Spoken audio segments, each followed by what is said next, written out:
विश्वानि देव सवितर्दुरितानि पराः सुवौ यद्भद्रं तन्न आसुवौ। मित्रों, स्नातक द्वितीय वर्ष मित्रों एमए उत्तरार्ध की कक्षा में आपका स्वागत है। हम सब मिलकर के शिशुपाल वध पढ़ रहे हैं और शिशुपाल वध का द्वितीय सर्ग अपने कोर्स में है। 37 पद्य इसके पढ़ चुके हैं। 38वें पद्य से आगे आज पढ़ेंगे। इससे पहले जो विचार विमर्श चल रहा है उस विचार विमर्श में ही बलराम इन पद्यों में कहना चाहते हैं कि शिशुपाल के साथ हमारी शत्रुता किस बात में है। शिशुपाल कृष्ण को प्रारंभ से ही अपना शत्रु मानता रहा है और इन कारणों से मानता रहा है। तो कुछ कारण इन पद्यों में गिनाए जा रहे हैं। त्वया विप्रकृतश्चैद्यो रुक्मिणीं हरते हरे बद्धमूलस्य मूलम ही महद्वैरतरुष्टिया। त्वया तुम्हारे द्वारा विप्रकृतः विरोधी बना लिया गया चैद्यः चैद्य देश का राजा शिशुपाल रुक्मिणी के हरता हरण करते हुए हरे हे कृष्ण बद्धमूलस्य मूलम ही बद्धमूलस्य मूल में जिसका वैर बंध गया है ऐसे मूलम महद वैरतरह बहुत अधिक वैरतर माने बहुत और अधिक वैर शत्रुता बढ़ गई स्त्रियों के कारण से। यानी शिशुपाल का कृष्ण के साथ जो वैर बना उसका कारण था कि रुक्मिणी का विवाह शिशुपाल के साथ तय हो गया था, लेकिन रुक्मिणी कृष्ण से प्रेम करती थी। कृष्ण के पास उसने संदेश भेजा, कृष्ण ने उसका अपहरण कर लिया। उस दिन से ही शिशुपाल कृष्ण को अपना शत्रु मानता है। अन्वय की दृष्टि से इसे देखें, स्पष्ट हो जाएगा।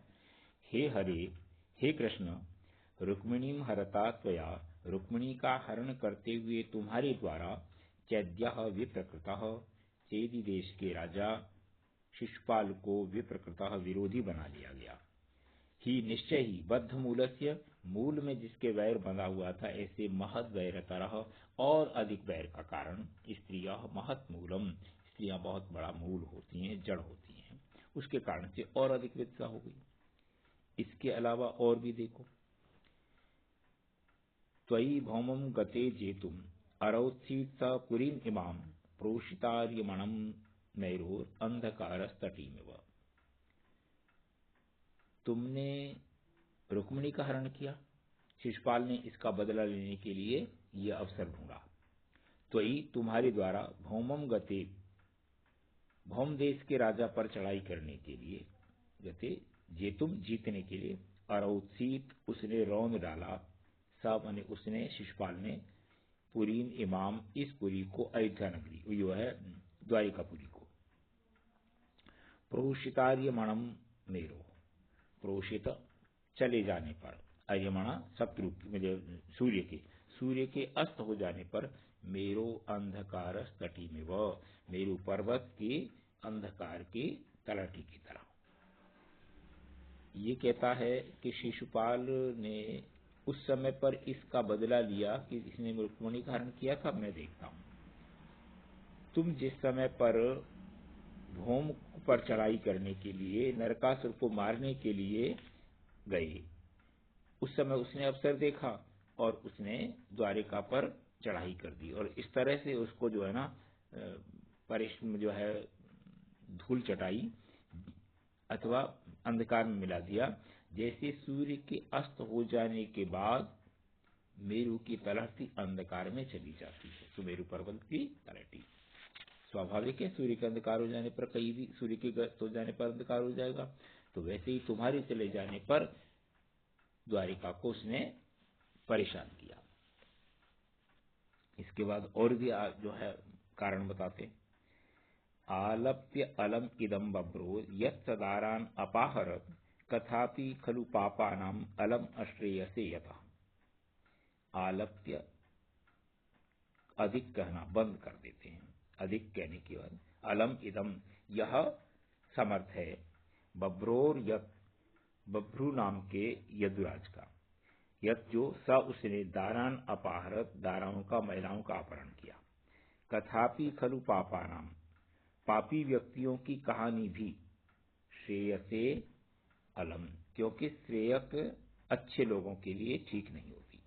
ये कहता है कि कितने अपराध उसके कहें, आलप्य अलम, इसको अलम बंद कर देते हैं, ज्यादा कहने की आवश्यकता नहीं है। क्या किया है उसने, बभ्रोर यत् सदारान अपाहरत, कृष्ण के पूर्वजों में बभ्रू नाम का एक व्यक्ति हुआ, साथियों उसकी दाराओं का, महिलाओं का इसने अपहरण किया। ऐसे दुष्ट व्यक्ति की, जिसने इतने सारे अपराध किए हैं, ऐसा वो पापी है, ऐसे पापियों की कहानी भी अश्रेयसे, अमंगल के लिए, अकल्याण के लिए हुआ करती है। इसलिए अधिक कहने की आवश्यकता नहीं, इसने बहुत सारे अपराध किए। विराध एवं भवता, विराधा बहुदाचन निवर्त्यते अरिक्रिया स श्रुत श्रवसः सुता। विराध एवं भवता, आपके द्वारा इस प्रकार उसको विरोधी बना लिया गया। विराधा बहुदाचन, और उसने फिर हम लोगों को बहुत, अपने आप में बहुत बार विरोधी बनाया। निवर्त्यते अरिक्रिया, क्रिया के द्वारा, अर्थात उसके प्रति आक्रमण आदि क्रियाएं इस तरह का किया जाए, उस क्रिया के द्वारा ही तो निवर्त्यते, समाप्त किया जाता है। ये कौन, श्रुत श्रवसः सुता, श्रुत श्रवा का वह बेटा, शिशुपाल के पिता का नाम श्रुत श्रवा है। तो श्रुत श्रवा का की संतान जो है वो ऐसे ही सामान्य तौर पर नहीं मानी जाएगी, उसके साथ यह व्यवहार करना ही होगा। वधाय वैरम सामर्षे नरो अरौ य उदासते, प्रक्षिप्योदर्चिस कक्षे शेरते तेभिमारुतम।